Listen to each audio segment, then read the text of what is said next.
Good morning po sa lahat ng mga kadete natin nationwide from Luzon, Visayas, and Mindanao. Sa lahat po ng respectable deans, mga instructors, professors po natin, mga academicians sa criminology, pati na po yung mga estudyante natin from first year up to fourth year. Sa lahat din po ng mga reviewees who will be taking the criminologist licensure examination under the new TOS. Pati na po ang mga review lecturers natin in various review centers nationwide. Magandang araw po sa inyo and welcome po sa Bikoino. Ang Bikoino po, isa po itong platform sa YouTube na nagbibigay po ng libre align po sa TOS at the same time comprehensive po na discussion. Nandito na po tayo sa pinaka-last na episode sa discussion po natin under the subject Introduction to Philippine Criminal Justice System. Sa episode 1, let's have a short recap po. Sa episode 1, na-discuss po natin ang law enforcement pillar. Sa second episode po, na-discuss din po natin ang second pillar which is prosecution at saka yung third pillar which is the court. So basically, ang center of discussion po natin today will be on the fourth and the last pillar, particularly on the correction and the community pillars. But before anything else, I'd like to express my gratitude and appreciation sa lahat po nag-avail ng Bikoino review material. Ang libro po natin na nag-consist po sa lahat ng mga review materials in all subjects sa 6 major areas plus question and answer portion. Salamat po sa nag-avail and thank you also sa lahat po ng nag-recognize, nag-appreciate sa kagandahan po ng quality ng libro po natin. So, hindi ko po kayo ma-mention isa-isa but I'd like to express my thanks and gratitude sa lahat po ng nag-avail. Sa lahat po din po ng mga estudyante pa lang natin, I'd like to advise each and everyone to please avail po sa libro po natin kasi po malaking tulong po yan while you are still studying. Much more pag nakapag-graduate na po kayo or you are on the stage right now of preparing for the board examination, mas malaki po ang may tutulong ng isang Bikoino review material po na libro para po sa inyong preparasyon. So pag mag-inquire po kayo, may pangalan po ako dito sa description sa video and then you can give me a personal message po. Alright? So, andito po tayo sa andito po tayo sa fourth pillar which is correction. Basahin po natin kung ano ba ang correction. Ang correction po is the branch of the administration of the criminal justice system charged with the responsibility for the custody, supervision, and rehabilitation of convicted offenders. So dito po tingnan po natin triadic function po ang correction pillar. Una, yung kustodiya ng offenders. Pangalawa, supervision ng mga offenders. At pangatlo, pag convicted siya, rehabilitation of the offenders. Yan po ang pinaka-basic na function ng correction. Ang correction po is also defined as the study of jail or prison management and administration as well as the rehabilitation and reformation of criminal. So mga kadete, to sum it up, sa definition ng correction, ang dapat lang po nating tandaan, na ang correction po o na charge po siya sa custody, supervision, and rehabilitation. Pangalawa, ang correction po, sometimes binansagan po itong the weakest pillar of the criminal justice system. Bakit po tinatawag siyang weakest pillar of the criminal justice system? Kasi po, may mga cases po na ang isang tao after getting out from prison or jail, pagdating doon sa community, nag-commit uli ng krimen. Ibig sabihin, hindi po siya na-rehabilitate. Pag hindi na-rehabilitate, pag recidivist yung tao, ibig sabihin dyan, failure po on the part of the correction pillar. Kaya tinatawag siyang weakest pillar of the criminal justice system. Pero again, hindi dapat kasi po lahat ng pillars naman po may weaknesses. Okay? So, yan, basically, hindi po dapat tawagin siyang weakest pillar. But in some other books, tinatawag siyang weakest pillar of the CJS. Again, ang correction po is also defined as the study of jail or prison management and administration as well as rehabilitation and reformation of offenders. Now, ang setup po natin sa mga agencies po under the correction pillar is fragmented. I say fragmented kasi very broken into different supervisory agencies. ang mga ahensya po under the correction pillar. Let us say, for example, under the first one, Bucor. Ang Bureau of Correction, is basically under the Department of Justice. Okay? Under po siya sa supervision ng Department of Justice. Ang Bucor, on the other hand, siya po ang nag-supervise sa lahat po ng National Penitentiary and its penal farms. For example, National Bilibid Prison, Iwahig Penal Colony, San Ramon Penal Colony, Davao Penal Colony, yan po, under yan sa jurisdiction ng Bucor. Okay? So, ang Bucor, under siya sa Department of Justice. Pero, pag titingnan natin, similar lang din po, or the same lang ang function ng Bucor with BJMP. But take a look at BJMP. BJMP is not under the DOJ, but rather BJMP is under the Department of the Interior and Local Government or DILG. Iba po ang DILG, iba din po ang DOJ. So, ang Bucor, ang jurisdiction niya, nagsusupervise siya ngayon ng mga national penitentiaries at saka penal farms. Ang BJMP, on the other hand, ang supervision niya is doon po sa municipal jails, city jails, pati na po yung district jails. Okay? Municipal jails, city jails, district jails. Under po yan sa BJMP. Ang BJMP, on the other hand, is under the Department of the Interior and Local Government.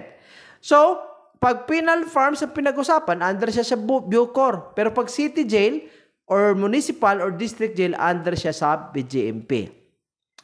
Ang provincial jail, on the other hand, similar lang din po ang function niya sa city, municipal at saka sa district jail.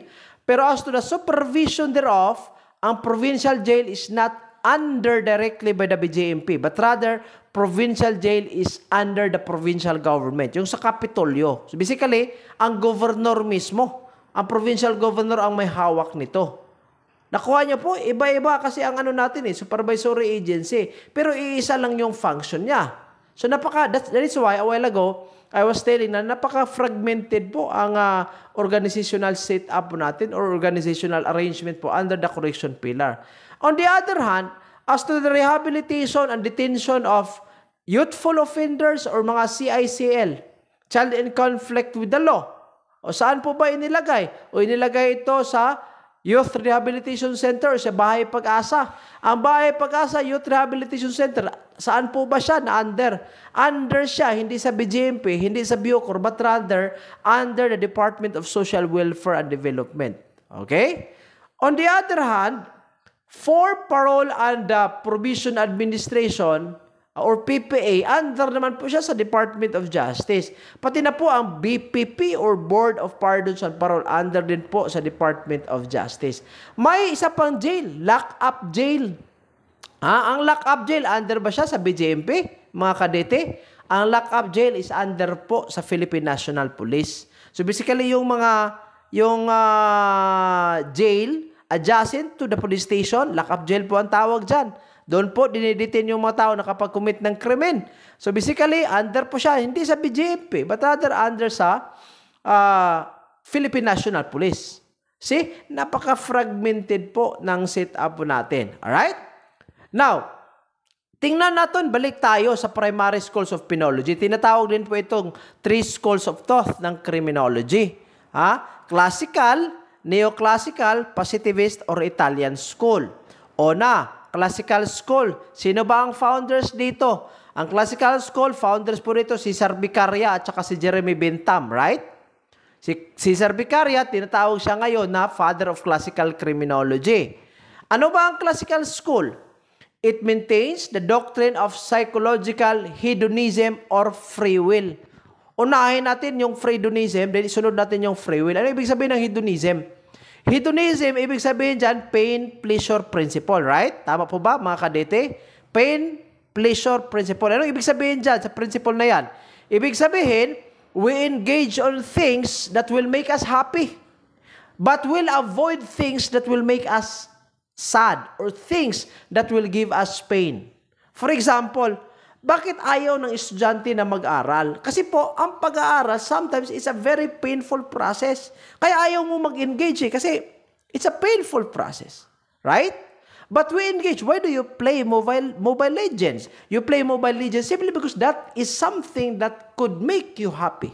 Alright? So yan po, hedonism. So ang tao, mas pipiliin niya ngayon yung mga bagay-bagay na makapagbigay po ng kaligayahan sa kanya rather than engaging on certain activities that could pain him. Yan po, hedonism. Pain-pleasure principle. Ano naman yung free will? Yung free will, ibig sabihin dyan, yung kalayaan po nating pumili. Right? Kalayaan natin ng pumili between A to B. Kalayaan natin ng pumili in terms of relationships. Kalayaan natin pumili in terms of choices. Kalayaan natin pumili in terms of whatever aspects in life. Okay? So again, ang classical school, nag-maintain po siya na ang lahat ng tao hedonistic and is endowed with the freedom to choose or free will. That the individual calculates pleasure and pains in advance of action and regulates his conduct by the result of his calculation. So, ibig sabihin dito, sa classical school, kasi nga hedonism at saka free will, yung tao, pumipili siya ngayon ng mga activities or yung mga actions that could give happiness to him. And will avoid things that could give pain. And every time the person will choose, the manner of choosing is based on what we call as calculations or in other words, rationality. Ano ibig sabihin ng rationality? When we calculate based on reasons, we tend to choose actions based on reasons. For example, before ka nag-first year criminology, before ka nag-first year level, di ba, there was a stage in life that you tend to choose what particular program that you are going to undertake in college, right? So sabihin mo ngayon, bakit criminology? Why do I have to choose criminology? Because number one, this is something that could provide you with a lucrative salary. Number two, this could provide you with a security of tenure.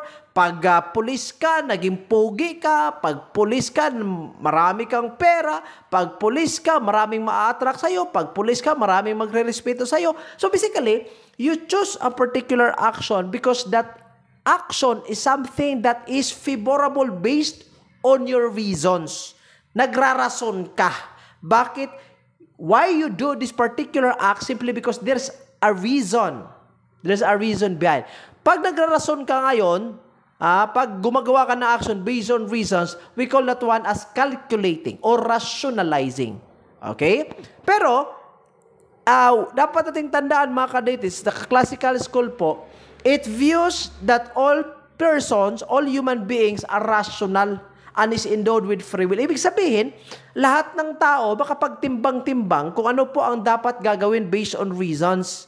Lahat ng tao may kalayaang pumili. So, ibig sabihin, irrespective of whatever psychological setup you have, kahit bata ka, kahit idiot ka pa, kahit imbecile ka, kahit insane ka, kahit you're suffering from whatever psychological disorder, wala po. Kasi sa classical school, you have to be punished. Okay, sa classical school, no one is exempted from punishment. Okay, no one is exempted from punishment. Kasi nga po, it views all persons as rational, hedonistic, and as free will. Okay, dito tayo sa neoclassical school.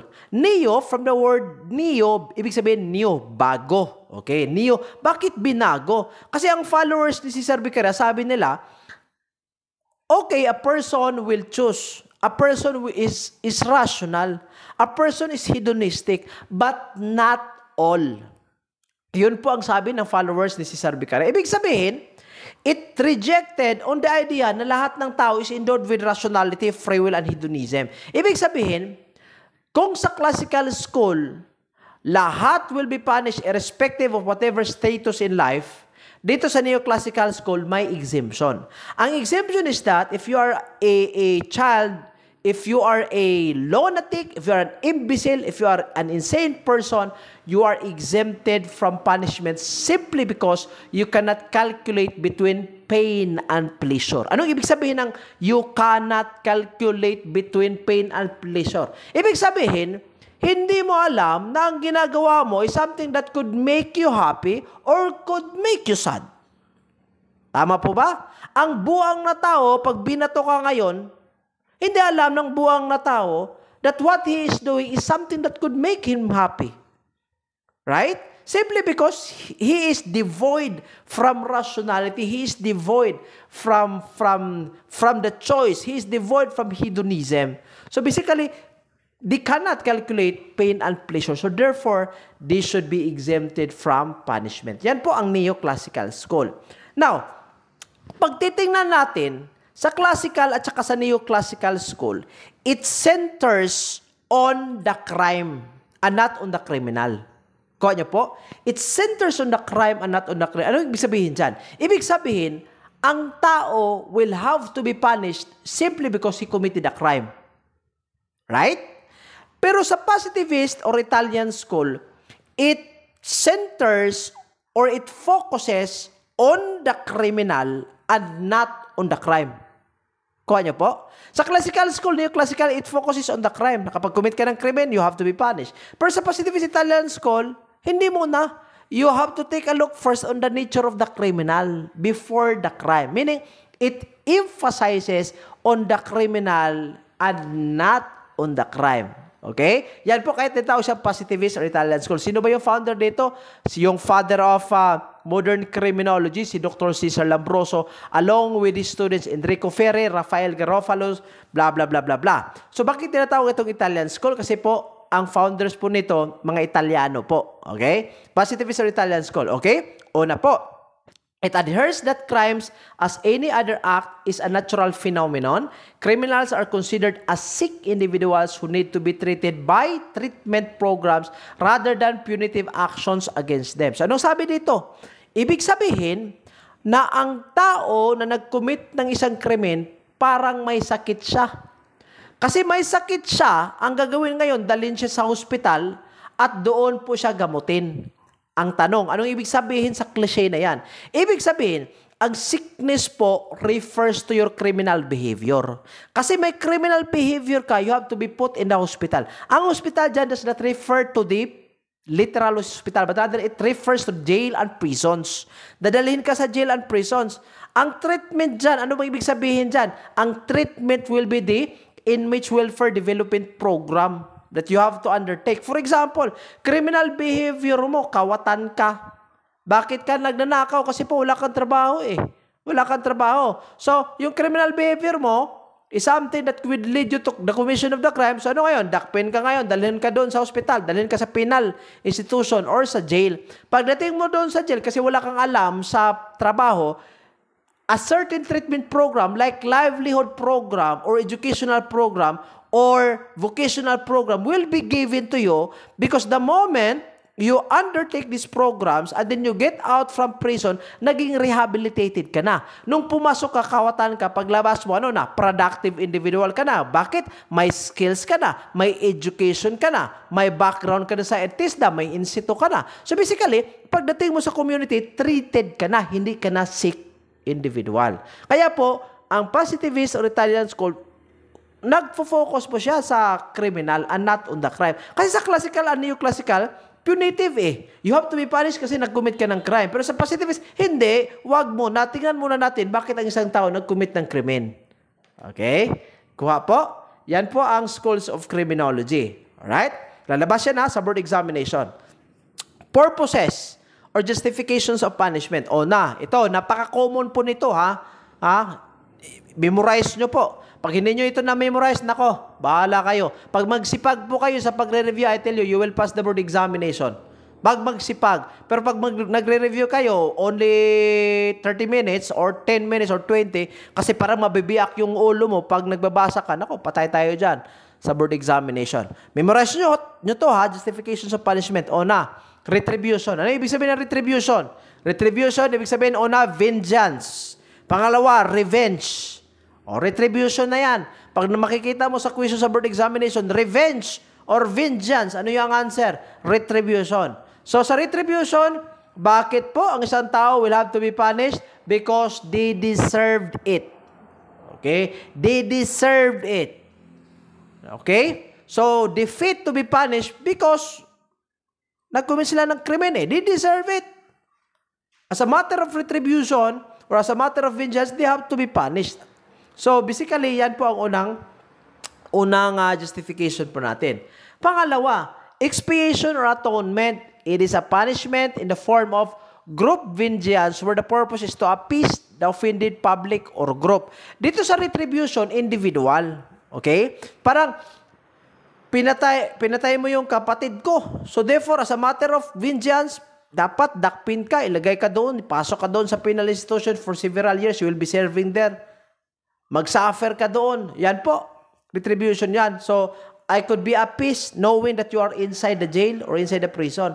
Ang expiation, ganito po kasi, ang krimen is not only the infraction of the individual, specific individual's right, but rather, ang krimen po kasi is something that violates the tranquility of the general public. Ibig sabihin, pag ang tao pumatay, ang biktima dito is yung miyembro ng pamilya na pinatay at the same time, yung entire community. Kaya nga po, sa kaso nakalagay dyan, people of the Philippines Nakalagay, people of the Philippines versus blah, blah, blah. So, bakit kayo punish? As a group vengeance. Para ma-appease. Anong ibig sabihin ng appease? Para at the same time, yung galit po ng general public mawala. Mawala yung galit kasi po nasa kulungan ka na. O, ang tawag dyan, expiation or atonement. Next, deterrence. Ang deterrence po, dalawang klase yan. Specific deterrence, pangalawa, general deterrence. Anong ibig sabihin ng deterrence? From the word deter, ibig sabihin to prevent.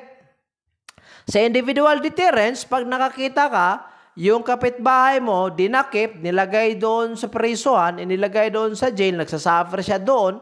So, that could give you a sense of fear on your part, telling yourself na hindi ka mag-commit the same crime. Kasi po, pag mag-commit ka ng the same crime, yan ang mangyayari sa'yo. So, that will deter you, something that will create fear on your part, not for you to do the same. Yan po, individual aspect po yan. Tawag dyan, specific deterrence. Pag general naman, ibig sabihin yung general public, yung general population. Ang lahat po ng members ng community na nakikita ang isang tao being punished will have to say na I will not do the same. Kasi pag gagawin ko yan, this is something that will happen to me. So, ang specific deterrence, ikaw mismo. Ang general deterrence, yung publiko. Okay? Public will be prevented from the commission of the crime. Punishment is imposed to warn potential offenders that they cannot afford to do what the offender has done. Then the other one is incapacitation and protection. Anong ibig sabihin nito? Ang isang criminal, pag palaboy-laboy yan sa community, may mga possibility that the person will commit another crime or further crimes. So, in order for the person not to commit further crimes, he has to be arrested and he has to be put into jail or prison for him to be physically incapacitated. So, hindi ka na makapag-commit. You cannot spread crimes anymore simply because nasa loob ka You are behind bars. The public will be protected if the offender is being held in conditions where he cannot harm others, especially the public. Punishment is affected by placing offenders in prison so that the society will be insured from further criminal depredations of criminals. Okay? Ang pang-last, yung latest po ng justification ng punishment, ang tinatawag po na reformation or rehabilitation. Sa reformation or rehabilitation, ibig sabihin, it is the establishment of the usefulness and responsibility of the offender. Society's interests can be better served by helping the prisoner to become law-abiding citizen and productive upon his return to the community by requiring him to undergo intensive program of rehabilitation in prison. So ano ba ang ibig sabihin ng word na reform or rehabilitate? Ibig sabihin, binago yung tao. From being a law violator, binago siya into a law-abiding citizen. From being into a lazy, indolent, unproductive individual, binago yung attitude niya, yung personality niya, naging productive na pagdating sa community. Ang reformation or rehabilitation nagre-require na ang isang prisoner will have to undergo certain programs for him to become a changed man. Para bang parang caterpillar. Ang caterpillar, the moment it transform into something, it transition into different stages, naging butterfly siya. Okay? So parang ganyan po. Pag criminal ka, dapat ibahin mo yung sarili mo. Pagdating mo sa community, naging productive ka na. Okay? So yan po. Alright? Now, next. Sa correction pillar, balik tayo, duration of penalties. Okay? Pang tao, nasa loob. O, ganito po ang duration of penalties sa mga first year dyan. Heads up na lang po. Death penalty, wala na po tayo dyan. That's Republic Act 7659. Obsolete na po yan. Pero pag death penalty, tinatawag po siyang capital punishment. Reclusion perpetua, 20 years. Life imprisonment, a term of 20 years and 1 day to 40 years. Ganito na lang po.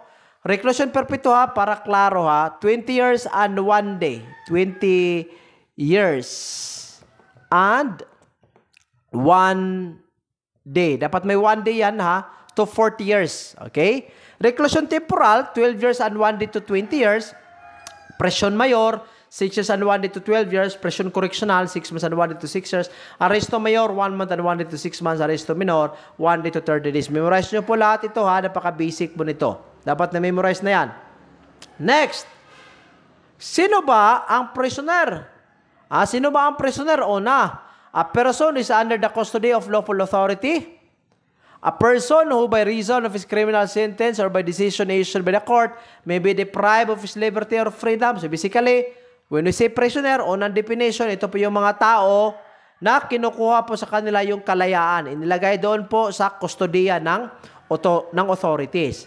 Pangalawa, a prisoner is any person detained, confined in jail or prison for the commission of the criminal offense. Ang word po dito, detention So, ibig sabihin, pag nakadetain ka, hindi ka pa po convicted. But still, you will be considered as a prisoner.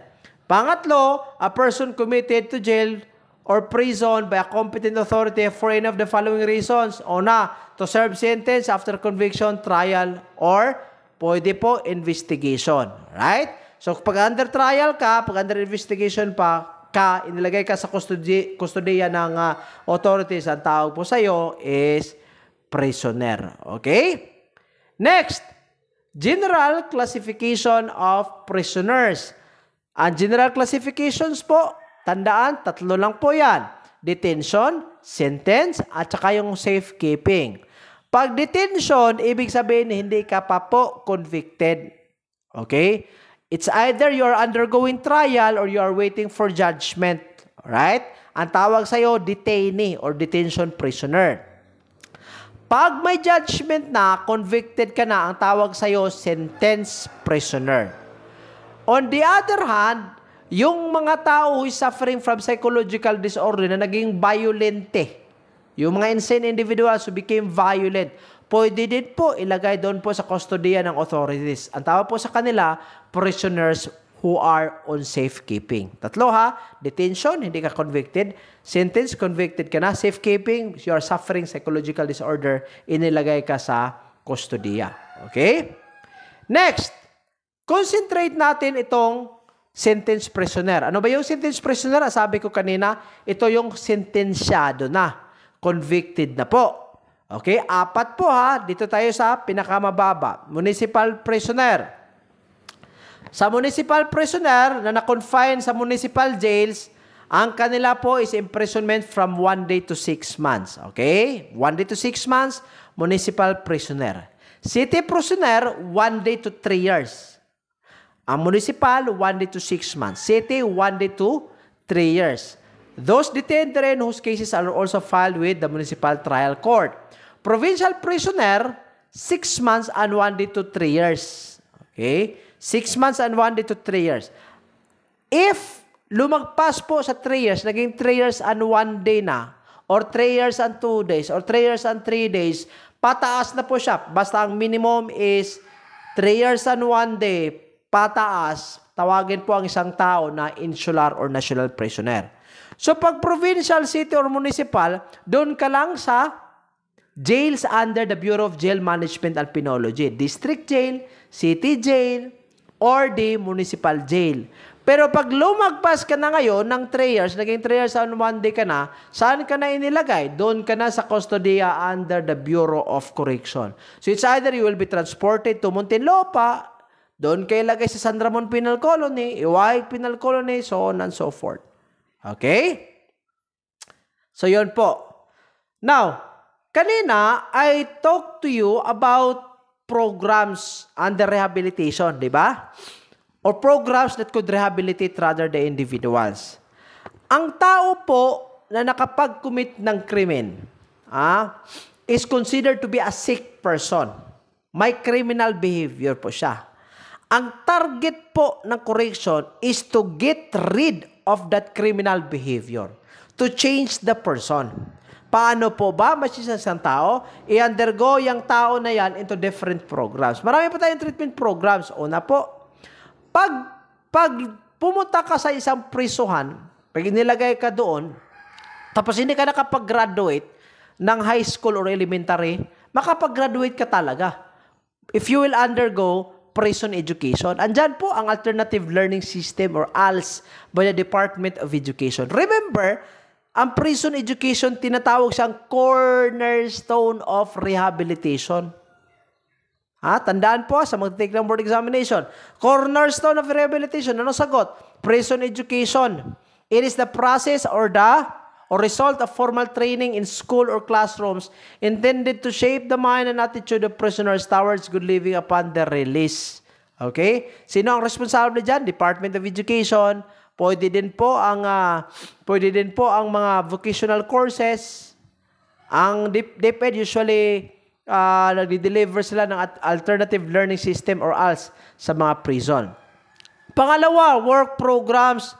Ito po ang mga programa conducive to change behavior in moral by training prisoners for a useful occupation. Ano yung useful occupation? Tuturuan ka ngayon paggawa ng handicraft, paggawa ng lantern, kung ano-ano, welding, okay, kahit ano ang ituturo po sa inyo. It is purposely to eliminate idleness on the part of prisoners which may contribute to prison stopper, and it affects the incidence of prison riot. Bakit po nagra-riot? Kasi boring napaka-boring. So in order to get rid of this boring, para hindi idle, ibig sabihin ng idleness, so yung wala kang ginagawa, naboboryo ka na. So may kasabihan kasi, pag ang isip po natin, if the mind is idle, it could be used as a tool of Satan. So, pag occupied yung utak natin, of course, hindi magiging opportunity yan for Satan to use it in doing bad things. So, basically, ganyan po ang concept dito. Next, yung pag-change po ng attitudes of inmates by inculcating religious values or belief, under po siya sa religious services in prison. On the other hand, may tinatawag din po tayong recreational program. Ito po ay ginagawa lang po on free time schedule. Okay free time schedule po. Ano ang purpose ng recreational program? Para po ang boredom on the part of the inmates or prisoners will be eliminated. Okay? At the same time, they could still feel na parang nasa labas lang sila because they have this and that. They can play basketball, they can play volleyball, pwedeng chess, watching television, so on and so forth. Number 5, may medical and health services din. So, dito ang diagnosis, treatment, immunization, sanitary inspection, participation in training, so on and so forth. And then, counseling and casework. Ibig sabihin ng counseling and casework, yung pinapayuhan po. Giving advices on the prisoners. So, lahat po ng mga institutional treatment programs, libre po ito. Libre yung pagkain, mga choy. Libre yung uniform nyo doon. Libre yung accommodation. May security guard pa kayo pag natutulog kayo. Makapaglaro ba kayo ng basketball, volleyball, makapaglaro kayo ng chess. Unlimited yung TV. Nako! Di ba? Pero, I don't know, in real life, pag nangyayari po ba, talaga in a very effective manner, yung delivery ng mga programs. Yun po ang question dyan. So, ang concept, napakaganda po. Pero, sometimes yung konsepto po natin, ikumpara po natin yung sa nangyayari in real life, medyo malayo po talaga. Alright? So, yan po ang mga treatment programs po natin. Punta tayo sa release. Okay? By the way, mga kadete, perhaps you will be confused. Sir, saan ba yung dinidiscuss mo yung topics about the different penal institutions? Punta po kayo sa non-institutional or at institutional correction na discussion. Andun po lahat yung pinaka-comprehensive dito. Ang CGS po is just a synopsis of the pillars. Okay? So, modes and guidelines for release. Kailan po ang isang tao, ang isang prisoner pwedeng maging malaya o na? Tapos na po ang serbisyo ng sentensya niya. So, basically, he can be released.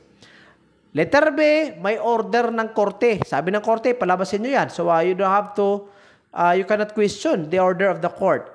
Letter C, parole. Pag nag-grant yung parole niya, pwede. Pardon. Pag nabigyan ng pardon, it could be absolute pardon or conditional pardon, ma-release yung tao. At saka yung amnesty. Amnesty po is a general pardon given to political offenders. Okay? So, yun po. Next, sino po ba ang otorisado to order the release of the prisoner? Ito lang po ha. Supreme Court in cases of acquittal or grant of bail. Then, President in terms of executive clemencies or amnesty. So, sa executive clemencies, andyan yung absolute pardon, conditional pardon. Andyan din po yung commutation of sentence. Depende po pag na-meet po yung mga requirements po natin. So, pag, for example, nabigyan ng absolute pardon, automatic release yan. Board of Pardons on Parole or BPP in parole cases, and then the director upon expiration of sentence. So, yung chief BJMP or yung director of prison, pag tapos na po yung sentensya ng prisoner, pwede po makapag-order sila na ilabas na po yung prisoner from the penal or jail institution. Alright? Yun po ang topics under the correction pillar. Now, jump tayo sa community, ang pinaka-last. Okay? Sa community, andyan yung barangay. Andyan yung stakeholders. Andyan yung private persons, mga non-government organization, private groups, and entities. It covers work with communities and organized groups in fighting criminality, collectively impose limitations on citizens' behavior to deter criminality or criminal behavior, and serve as a society at large where a person convicted of a crime goes back to after serving his or her sentence. So basically, ang community last pillar po siya, doon po ang mga private institutions, private organizations.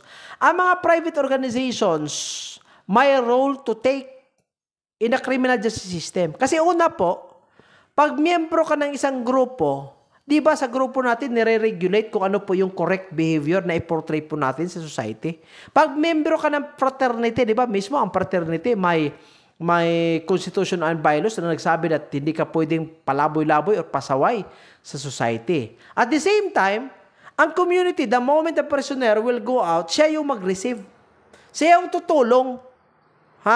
Tutulong dapat yung community. So, pag business institution ka, tapos inilagay mo doon sa hiring qualifications, must not be convicted of a crime, ibig sabihin, hindi ka tumutulong, Choy. Kasi nga, paano ka makatulong if in case you discriminated this person who was once rehabilitated already? So, nakalagay doon Sa Pilipinas kasi, daming qualifications. Daming qualifications. Ang sweldo, kukunti lang. Pero ang qualification, naghihingi ng bachelor's degree, pero ang salary, 370 plus lang. Nakalagay pa dyan, you should not be convicted of any crime. So, paano ka makakatulong ngayon? Pag dinidiscriminate mo, yung offender who has already been rehabilitated. So, pagdating niya sa community, walang mag-hire sa kanya kasi discriminated siya. So, babalik siya uli doon sa pag-commit ng krimen. Kasi po, sa pag-commit ng krimen, makakwarta siya. Yan ang problema dyan. So, supposedly, ang role ng community, tutulong. Tutulong ka ngayon sa pagkup-kup sa criminal or sa offender that is already rehabilitated. Alright? Now, ito, social institutions in the community, natutulong po para ma-prevent yung krimen. Family. Ang family, tinatawag siyang smallest unit of society. Okay? Smallest unit of society, foundation po ito ng nation, ang family.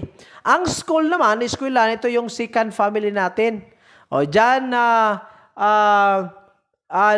dyan po, nagdo-nurture yung mental, social, and psychological aspect ng isang tao. Sa church naman, ito yung sa religious programs, spiritual upliftment.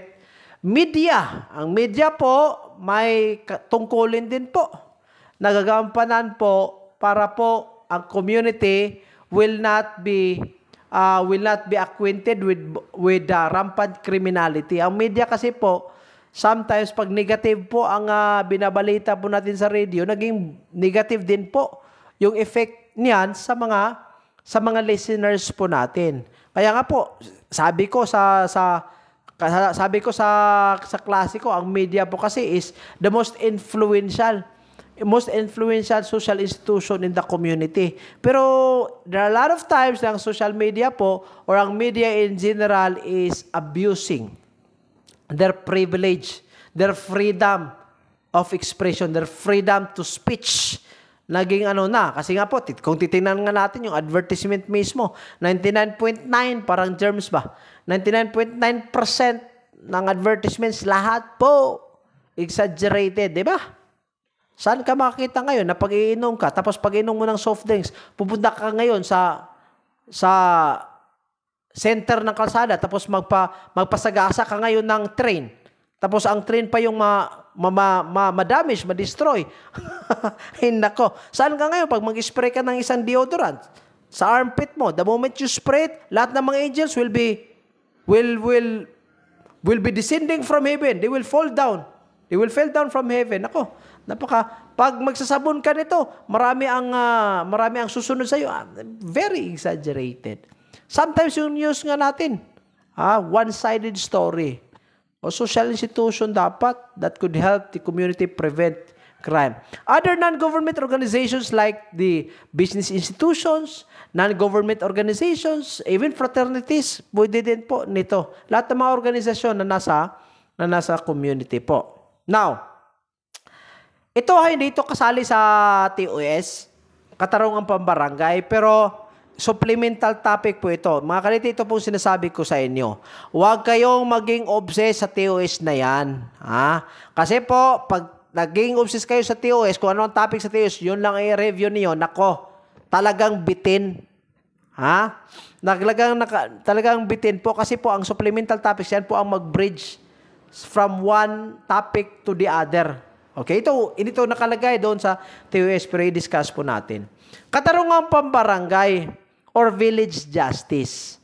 Ang barangay po natin, nag-i-exercise din po ng opportunity to render amicable settlement.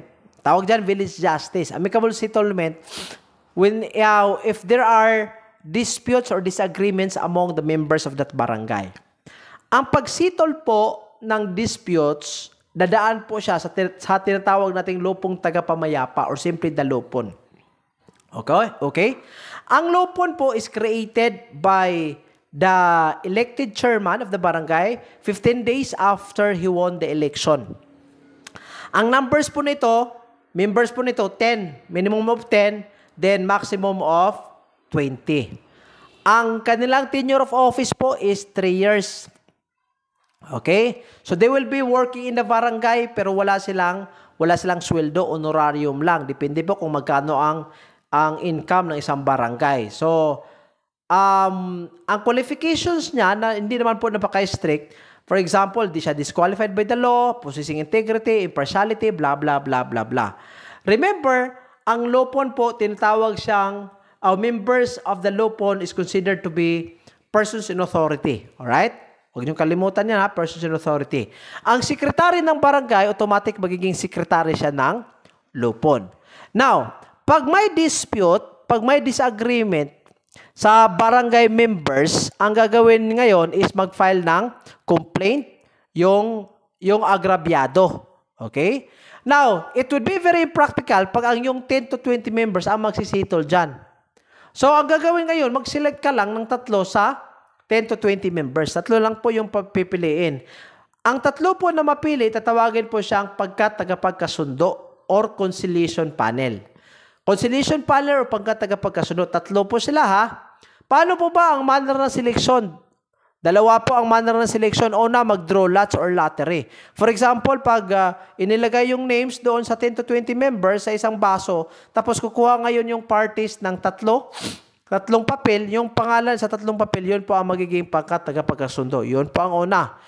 Pangalawa, pag hindi nagkasundo yung parties, yung complainant at yung accused, kung sino yung magiging conciliation panel, edi ang gagawin dyan is, draw lots. Yun po, una, draw lots pala yung una.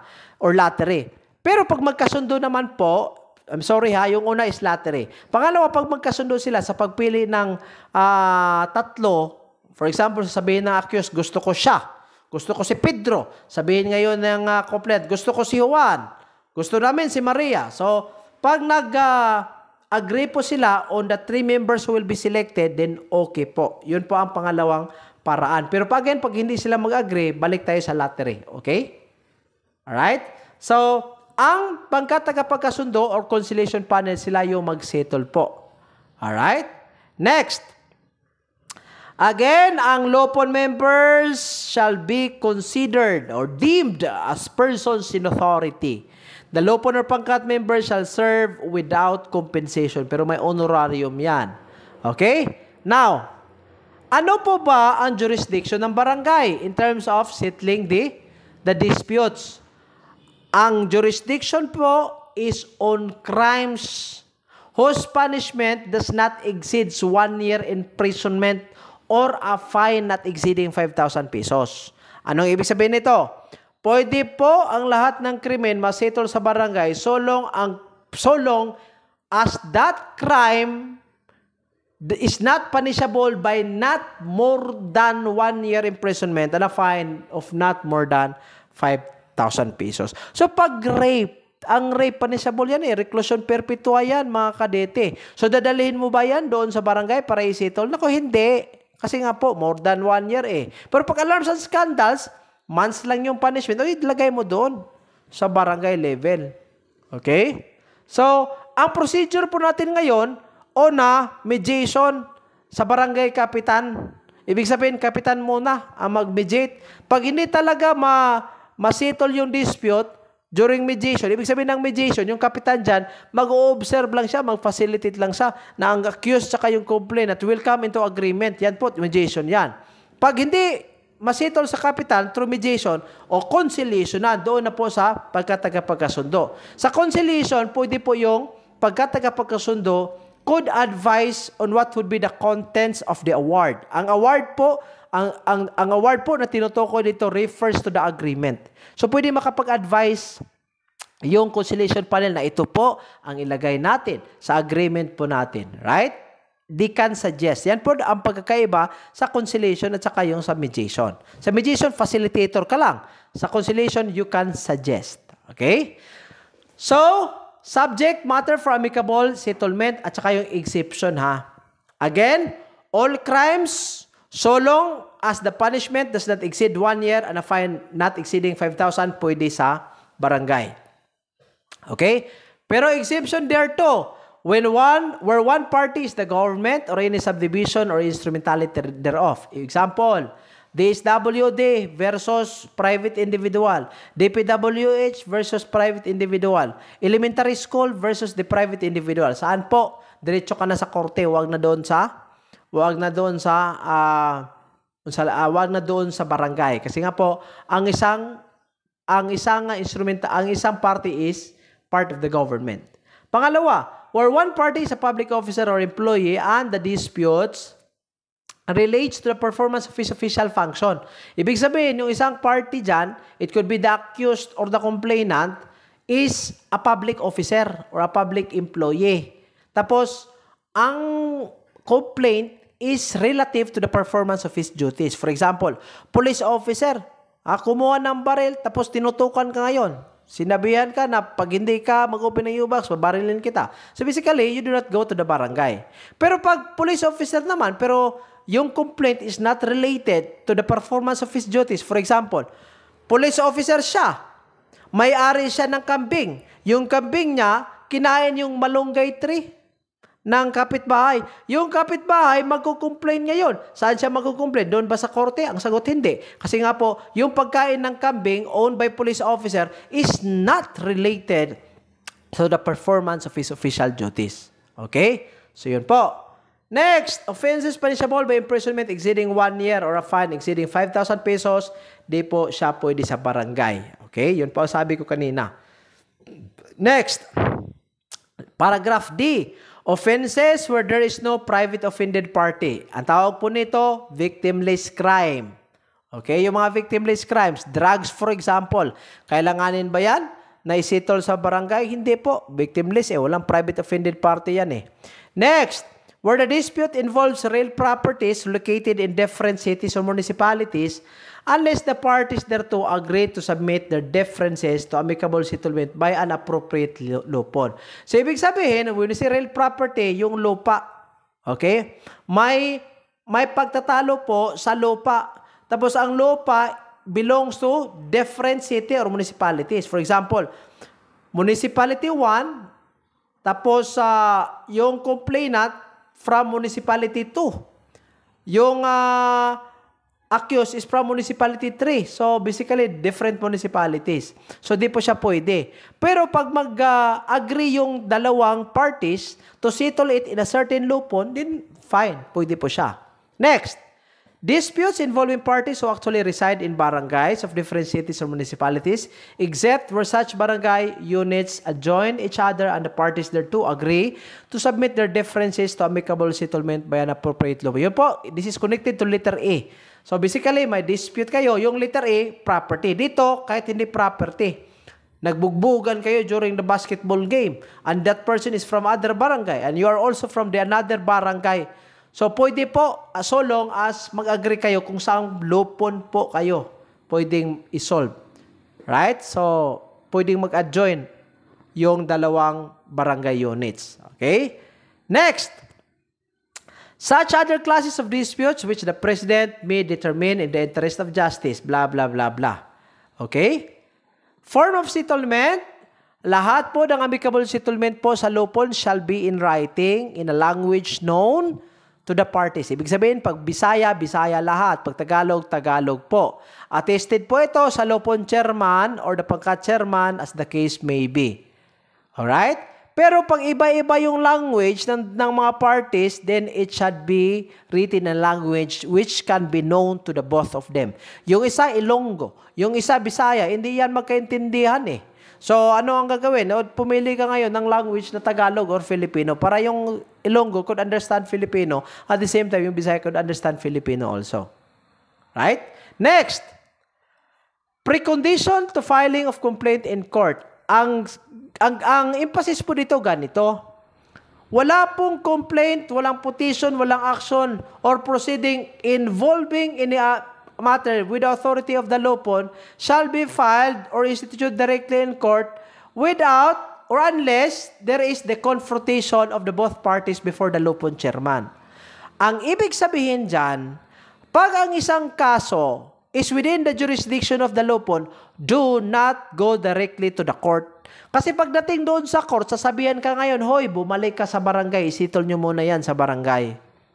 Okay? So, pag nagkasitol kayo doon, ang lupon will issue a certificate of conciliation. Pag hindi, certificate to file action. Ibig sabihin ng certificate to file action, walang amicable settlement. Yan ang dadalhin mo doon sa korte at sabihin mo, Your Honor, we went to the lupon, walang settlement, Your Honor. Ito yung certificate to file action, Your Honor. So, sabihin na ngayon ng korte, okay, pwede. Right? Pero, again, all cases subject for amicable settlement at the barangay or at the lupon must be settled first in the lupon. Pag walang settlement, dyan ka na po mag-proceed sa taas. Alright? Next, proceedings open to the public and its exemption. Lahat po ng settlement shall be in public. Ibig sabihin ng public, lahat po pwedeng mag-attend. At saka informal. Bakit informal? It does not follow the formal proceedings of the court. Pero, pag ang isang party, una, bata siya, dapat private yung amicable settlement natin. Pangalawa, pag nag-request yung party for privacy, decency, or public morals, pwede din po. Sabihin ngayon, Kapitan, teacher ako I want it to be private para at least my honor will be preserved. Pwede din po. Right? But in other cases, pwedeng public lahat. And then, lastly, arbitration, the parties may at any stage of the proceedings agree in writing that they shall abide by the arbitration award of the lupon chairman or the pangkat. Ibig sabihin ng arbitration, iba ito sa conciliation, iba ito sa mediation. Sa arbitration, ikaw, pangkat, ang gumagawa ng agreement. Okay? Sa mediation at saka sa conciliation, ang gumagawa ng agreement is yung dalawang parties. Okay? Ang sa arbitration, ikaw, pangkat, ikaw yung gumagawa mismo ng agreement. Hindi kasali ito ang dalawang parties. All they have to do is to abide on what you put as a matter of agreement. At tawag dyan, arbitration. Next, the arbitration award shall be in writing in a language or dialect known to the parties. When the parties to the dispute do not use the same language, blah, blah, blah. That's not already necessary. So, yun po. So, ang emphasis dito, pag nag-agree yung dalawang parties at any stage of the proceeding, pwede pong they will abide the arbitration. Pero ang nangyari po kasi is conciliation. Ang award po, yung tinatawag nating agreement, usually is a product of the conciliation lang. So, sa conciliation panel. Right? So, ibig sabihin, yung gumagawa ng agreement mismo yung dalawang parties. Alright? So, those are the contents of the topics po sa lahat ng topiko po under the Introduction to Criminal Justice System from Episode 1 to 3. So, lahat po na-discuss po natin from law enforcement up to community. Align na po ito sa Table of Specification. Maraming salamat po mga ka-dative in patronizing the Bitcoin. Kindly share po sa videos po natin para marami pa po ang matulungan. God bless everyone and good luck po sa lahat ng mag-take ng board examination.